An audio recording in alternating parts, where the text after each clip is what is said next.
The Tampa Bay Lightning have survived for another night. Welcome back, hockey fans. Welcome in if this is your first time to the channel. I'm Josh. This is the Hockey Flow. And tonight, it's Friday, June 24th, 2022. That's right, Avalanche Lightning. Game 5 just wrapped up. I tell you what, it was a nail-biter until the very end. Thought the Avs might tie her up, but we'll get to that in just a moment on Today in Hockey. We've got a lot to get to today, a lot of fun stuff. First, we got to get to Today in Hockey history. Then we'll get to a couple headlines, including a new head coaching vacancy has been filled. And then we'll get into our Game 5 reactions, give you 4 things that I spotted. And then we're going to get into a fun one today. The article deep dive, NHL.com had the exclusive. This is why we do it. We're going to dive deep into this to see exactly why Barry Trotz turned down the Winnipeg Jets. So stick around for that. If you do enjoy the content, go ahead and like the video, subscribe to the channel. I really do appreciate it. It really helps us out, especially as we're just getting started. But we're going to be uploading videos every day, so want to make sure you never miss a beat. Let's get right into it. All right, Today in Hockey history. June 24th, on this date in 2014, Sidney Crosby pulled the old Austin Matthews, if you will, and won the both the Hart Trophy and the Ted Lindsay Trophy. So he won the MVP and the Players Association Top Player Award. So excellent season for Sidney Crosby in 2014. Excellent season for Austin Matthews 2022. Check out our awards video we just did a few nights ago. Get all of my reactions to that as well. But all right, headlines. We did have a couple of those. Chicago Blackhawks hired a new head coach, reportedly. It's not a done deal yet by any means, but reportedly Luke Richardson, assistant for the Montreal Canadiens, former Oiler back in the day, is reportedly going to be the next head coach for the Blackhawks, and I think that's a nice hire. He hasn't had a big opportunity yet in the NHL, so this will be a good stop for him. I know with the Senators organization, he had a little cup of tea there, but this is exciting for the gentleman. I'm excited for you Blackhawk fans. Let me know in the comments how you guys feel about this one. Boston Bruins, all right, Patrice Bergeron. Patrice, I always want to call him Pierre for some reason. Bergeron, reportedly will return on a 1-year deal. Very exciting. I tell you what, the numbers this gentleman put up this last season, he was most certainly the best two-way forward in the league. So if he can come back anywhere near to that level, Bruins fans, you guys are going to be ecstatic. All right, we did have a Game 5, Avalanche Lightning. I imagine that's why a lot of you guys are here for tonight. But the Lightning, they did kind of pull out the upset, right? 3-2 over the Avalanche. I did pick the Lightning, but honestly, deep down, I didn't think they were going to do it. The Avalanche have been very overwhelming, very so fast all series. But we'll get into that just a moment. First and foremost, Tampa survived, right? Again, we're taking a look at the 3-2 score. Jan Ruda scored in the first period, Kucherov in the second, and Andrej Palat scores in the third. And you know what? The Lightning win, and I feel like they deserved it. Shot-wise, they didn't really put up a ton. They didn't give Kemper a ton to worry about until, that third period. I think they were still under 20 shots going into the third. So they definitely picked their spots, and Kemper, I don't know, maybe a couple soft ones. Let me know in the comments what you guys think, but Tampa survived, and Vasi played outstanding. He overcame some sloppy play in front of him, though, tonight, and honestly, both teams, I don't know, I left tonight's game not feeling that magic. I know a lot of people on Twitter were saying how great of a game it was, and I agree, it was very good back and forth, but there were some sloppy things, and, nothing really...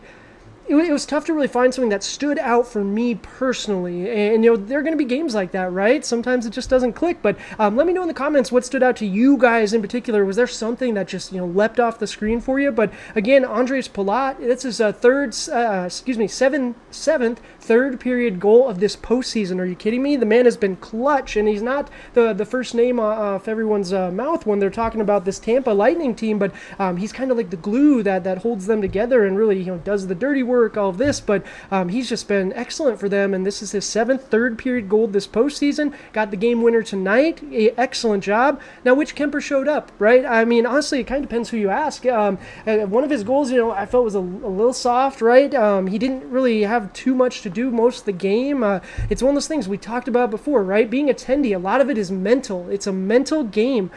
So if he's not, 1,000% into it, or he hasn't seen some action in a little while, it's easy to kind of and take your foot off the pedal for just a moment, and the lightning strike, right? Jan Ruda's goal, Kucherov's power play goal, and then Palat's at the end there kind of snuck through. But at the end of the day, Pat Maroon, he stood out to me today. I tell you what, there was a moment in the game where he definitely earned the nickname Big Rig. I'm watching him out there skating. I'm like, my goodness, he is most certainly a big rig guy, and kudos to him. This is his 4th straight Stanley Cup final he's in, and he's got to get another one maybe, but not if the Avalanche have anything to say. But again, let me know what stood out to you guys in Game 5. This was a fun one. I look forward to Game 6. Lightning, can you tie it, right? We talked about it one game at a time in our video yesterday. I'll leave the link down in the description for you guys.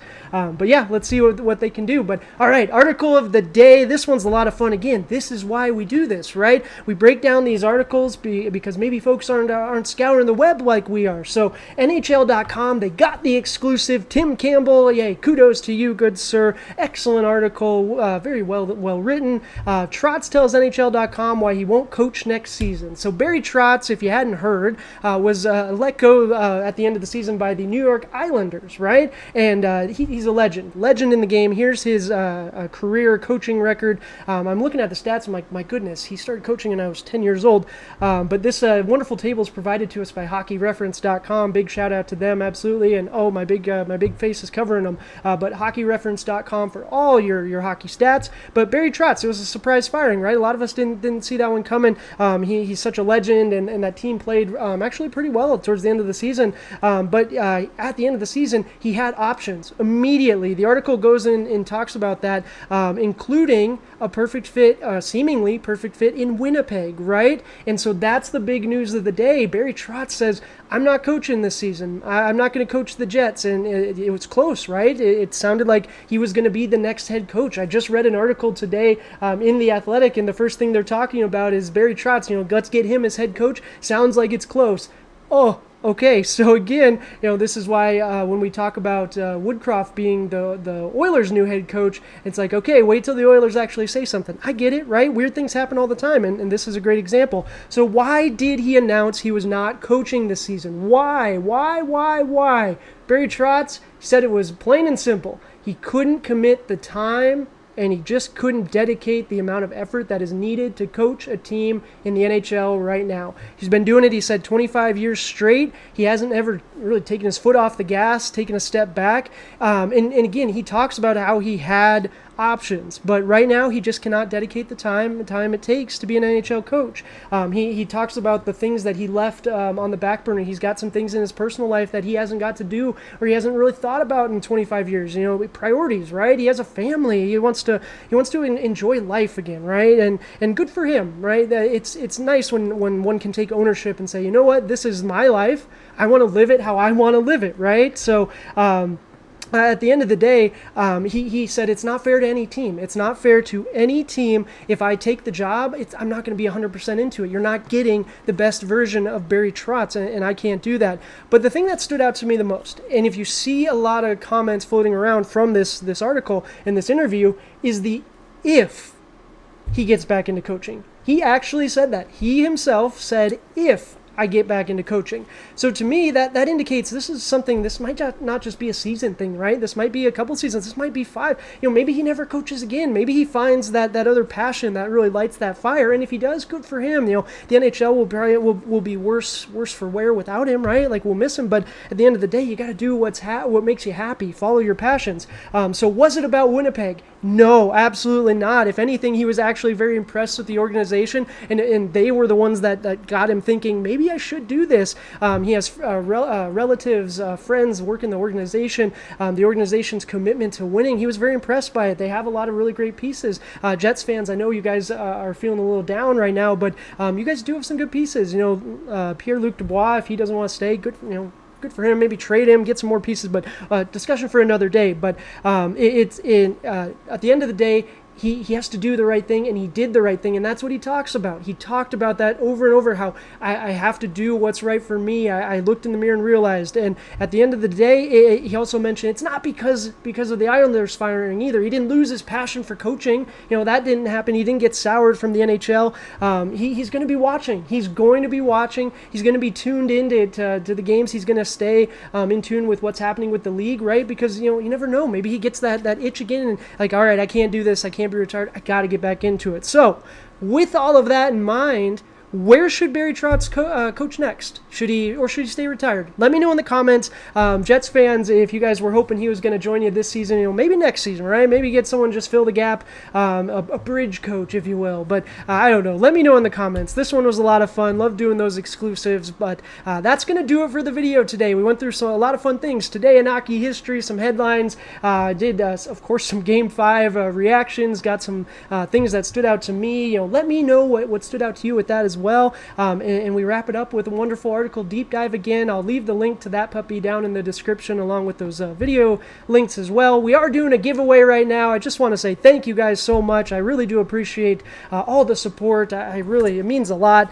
We're just getting started, right? Once we hit that 100 subscriber mark, we're going to do a video announcing, hey, we're doing a giveaway, comment this, and you'll be eligible. And then we'll probably end up giving a gift card away, maybe $100 to you guys just for being subscribed and talking hockey with me, because I really appreciate it. But yeah, until next time, cheers.